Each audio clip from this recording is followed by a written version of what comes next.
Все, қазір түсірмесем, тағы да 9 айға кетіп қалатын сияқтымын. Сәлем достар, қалдарыңыз қалай? Сіздермен бірге мен Айжан Карбай, Кербес сол арнасы.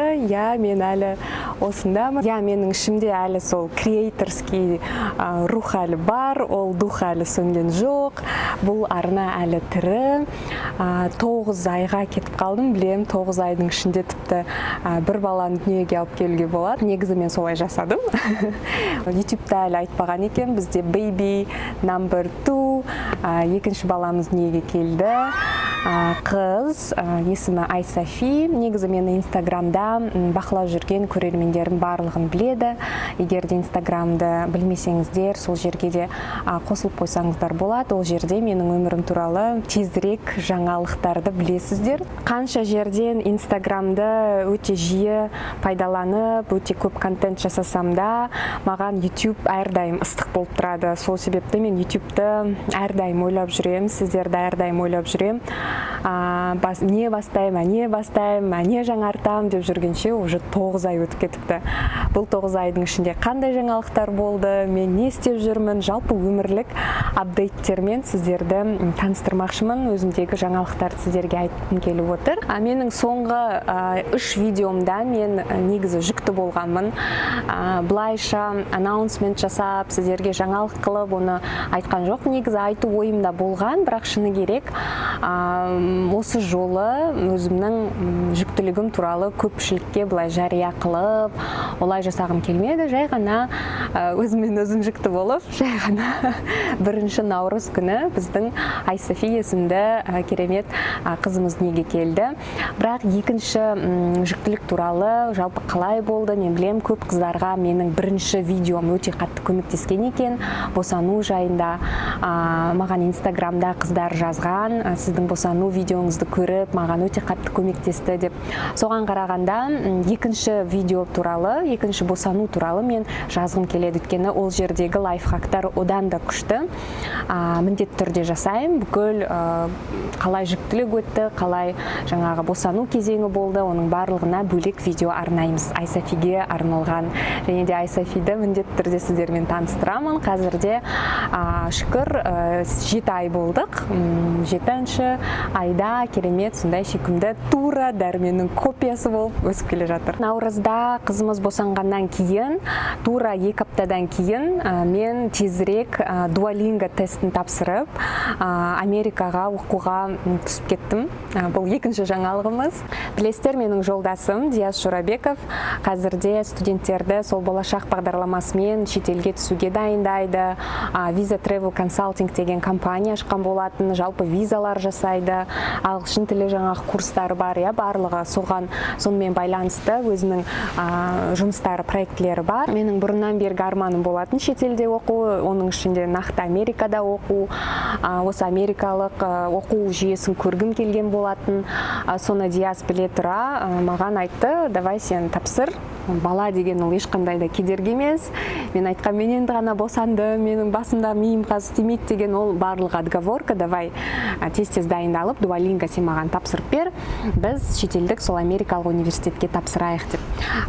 Тура солай айтып тұрмын. Босанғаннан кейін, 2 аптадан кейін мен тез барлық білімімді жинап, ағылшыннан тест тапсырып, Duolingoдан қажет балды жинап, біз солай Бостондағы университетке тапсырдық. Және де мен өттім, шақырту алдым. Солай енді біз жаңағыдай болашақ стипендиясына бөлек тапсырасыздар, сол болашақ стипендиясына өткіздім. Сол арада Диастың да өзінің желаниясы ашылып кетті. Диасты білесіздер, ол уже бакалаврын оқыған Америкада. Енді сол магистратура жасаймын деп, ол да біз екеуміз бірге тапсырдық. Және де ең соңында, әйтеуір жаз бойы соның документтерімен, құжаттарымен жүрдік. Айтпақшы, Алматыдан өзіміз үй алдық, пәтер алдық, соның ремонты болды карантин кезінде. өте сондай өзіміз үшін үлкен адамдардың сондай бір өмірі басталып кетті. Сол пәтерімізге кірді. Өкінішке орай сіздерге рум-тур, хаус-тур жасай алмадым, өйткені сол моментте кішкене жаңағыдай бір креаторский сондай духым кішкене өшіп қалды. Өйткені енді ана болғаннан кейін білесіздер, бала дүниеге келіп жатыр, сондай бір кішкене домашний, сондай бір үйдің адам болып қаласың. Енді қазір кішкене ашылып, қайттан өзімнің креативный жағым келе жатыр. Ұзағынан болсын енді. Сонымен жазда сол құжаттармен жүрдік, Диаста бірге тапсырдық. Және бір қызығы, менен бұрын Диас бірінші алып кетті болашақтың стипендиясын, және де F1 жаңағыдай студенческий виза жасатып, мен F2 виза жасатып, солай біз Америкаға көшіп келдік. Қазір мен сіздерге Америкадағы үйімізден видео жасап отырмын. Қайтадан каналымды қолға алғым келгеннің де себебі осы шығар, Америкаға келіп. Білмеймін, Алматыда, Қазақстанда кішкене маған бір өшіп қалатын сияқты сол нәрсе, кішкене видео түсіру, білмеймін неге екені, Америкаға келгенде менде сол нәрсе қайттан басталады. Қазір біз Бостон қаласындамыз. Осы жақта Диас Бостон университетінде оқып жүр.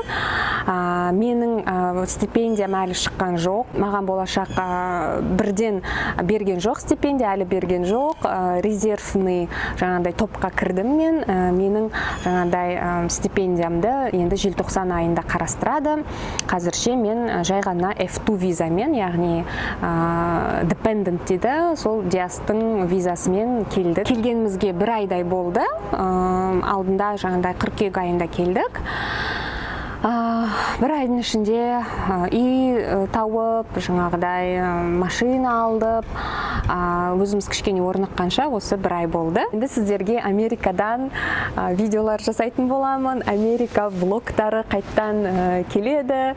Менің бұрынғы оқырмандарым сұрайтын, сіз енді Америкаға қашан барасыз, сіз енді Америкадан влог қашан жасайсыз деп. Ол кезде мен тіпті өзім де ойламағам Америкаға келем деп. Ойлайтын, ой қайдағы, әлі сол Американы аңсап жүрма деп ойлайтынмын оқырмандарым. Бірақ шынымен де сіздердің ниеттеріңіз деп айтып қояйын, Америкаға келдім. Енді осы жақтан сіздерге влог жасаймын. Влоговый камера аламын міндетті түрде. Өйткені мен қазір үлкен камераға түсіріп тұрмын. Бұны көтеріп жүру кішкене ыңғайсыз. Ал телефонға мен күн сайын түсіре алмаймын. Өйткені телефоным қазірде менде проблема. Белый шумда тұрады. Белый шум деген, яғни кішкентай баланы ұйықтататын приложение бар. Немесе дәрмен алып кетеді. Ол жерде ол ойындар ойнайды. Әйтеуір бір сөзбен айтқанда телефоным өзіме тимей жүр. Сол себепті маған камера керек, соны түсіндім. Осы жерден біз влоговый камера қараймыз. Диас маған уәде еткен алып берем деп. Соны алғаннан кейін сіздерге влогтар көбейе түседі. Каналда енді қандай контент шығады, сол туралы сөйлесейік. Мен сіздерге карантин кезінде, алдыңғы жылы көктемде, енді пандемияда басқа не істейсің, мен естеріңізде болса, сүйікті фильмдер деген видео шығарғам. Және де сол кезде бір қазақстандық фильмді көрдім де, өте қатты маған сценарий ұнаған жоқ, актерлер ойнаған ұнаған жоқ, қандай фильм екенін қазірше айтпаймын. Сол фильмге мен обзор жасаған болатынмын. Маған Бэдкомедианның каналы өте қатты ұнайды. Егер де білетін болсаңыздар, ол фильмдерге, ресейлік фильмдерге жаңағыдай талдау, обзор жасайды. Оларды қатты сынап тастайды. Соның видеоларын көріп алып, сол фильмді, қазақстандық фильмді көргеннен кейін қатты сол обзор жасағым келді. Мен сол обзорды жасап бастаған болатынмын. Сондай арасында күлкілі жаңағыдай скетчтер жасап, ортасына дейін келдім де, ол сосын қалып кетті. Ойладым, қазақстандық режиссерді, енді ол өте танымал, что-то қатты сынап тастадым, білмеймін, оны жариялағым келмей қалды, мүмкін түсінбей қалады деген сияқты. Бірақ қазір қайттан сол видеомды ашып қарасам, өте күлкілі, соны бітіргім келіп тұр. Маған енді сіздердің ойларыңыз керек, қалай ойлайсыздар, жариялайын ба, жарияламайын ба, до конца бітірейін ба сол видеоны, бітірмей қояйын ба. Жалпы сіздер оны түсінесіздер ме, түсінбейсіздер ме, соған бір сұрағым келген. Жазсаңыздар, қаншалықты сіздерге қызық болады сондай формат, яғни бір фильмге талдау, обзор жасау. Осы видеоның астына кез келген сұрақтарыңызды қойсаңыздар болады. Менің өміріме байланысты, қайда кетіп қалдың, YouTube-қа байланысты, қандай сіздердің запростарыңыз бар видеоларға қарай. Менің өзімше қазіргі контент жоспарымда әрине жаңа айтып өткен екінші босану туралы тарихым, Америка жайлы, бірінші айда біз қандай минустары, плюстары болды деген сияқты. Оларды енді влогтарда да айта аламын.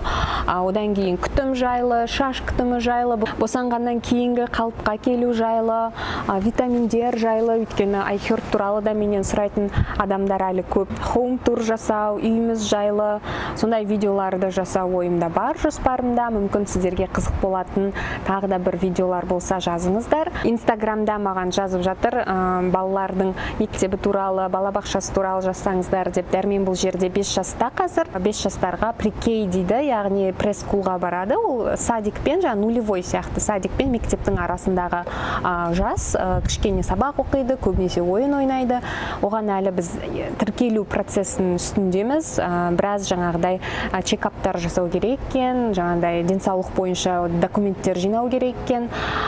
Соларды қазір әлі жинап жатырмыз, әлі мектепке барған жоқ. Жалпы сіздерге не қызық, солардың бәрін жазыңыздар. Енді сіздермен біргеміз. Әрқайсыларыңызды құшақтадым, сүйдім. Мені күтіп жүрген менің ең адал оқырмандарыма көптен көп рахмет айтамын. Сіздерден сұрайтын бір ғана өтінішім бар. Менің арнамды кішкене дамытуға, ары қарай оқырмандарға жетуіне кішкене маған көмектессеңіздер екен. Өйткені білесіздер, ютубер үшін ең жақсы алғыс ол арнасының дамуы, өсуі.